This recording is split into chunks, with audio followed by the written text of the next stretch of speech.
ഒരു പ്രൊഫഷണൽ ജോലിയാണോ നിങ്ങളുടെ ലക്ഷ്യം? എങ്കിൽ തൊഴിലധിഷ്ഠിത കോഴ്സുകൾ പഠിക്കാം. Chithira women's academy. Chithira women's academy, SMP junction, Shoranur, opposite private bus stand, Pattambi. ജനപ്രതിനിധികൾക്കുള്ള സ്വീകരണവും ശ്രീനിവാസൻ അനുസ്മരണവും സംഘടിപ്പിച്ച് Ottapalam taluk public library. PK Sudhakaran Ottapalam taluk public ലൈബ്രറിയുടെ നേതൃത്വത്തിൽ വായനശാല മെമ്പർമാരായ തിരഞ്ഞെടുക്കപ്പെട്ട ജനപ്രതിനിധികൾക്ക് സ്വീകരണവും ശ്രീനിവാസൻ അനുസ്മരണ പ്രഭാഷണവും സംഘടിപ്പിച്ചു. Kerala state library council executive member E Chandrababu പരിപാടി ഉദ്ഘാടനം ചെയ്തു.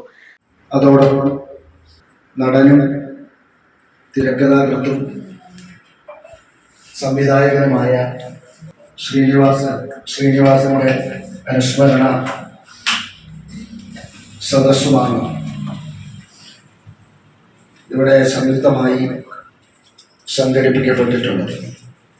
ഷമുട്ടി മാഷ് സൂചിപ്പിച്ചതുപോലെ തദ്ദേശ സ്വയംഭരണ സ്ഥാപനങ്ങളിലേക്ക് നടന്ന തെരഞ്ഞെടുപ്പിൽ കേരളത്തിൽ അങ്ങോളം ഇങ്ങോളം ആയിരക്കണക്കിന് ഗ്രന്ഥശാല പ്രവർത്തകർ വിജയിച്ചു വന്നിട്ടുണ്ട്. സിനിമാ സഹസംവിധായകൻ വാസു കുലുക്കല്ലൂർ ശ്രീനിവാസൻ അനുസ്മരണ പ്രഭാഷണം നടത്തി.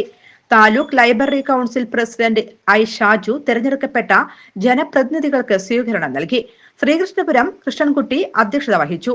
ചടങ്ങിൽ താലൂക്ക് ജോയിന്റ് സെക്രട്ടറി അജിത് കുമാർ, ജില്ലാ ജോയിന്റ് സെക്രട്ടറി C വിജയൻ, വായനശാല ഉപദേശക സമിതി അംഗം ശ്രീജ പ്രകാശ് എന്നിവർ പങ്കെടുത്ത് സംസാരിച്ചു.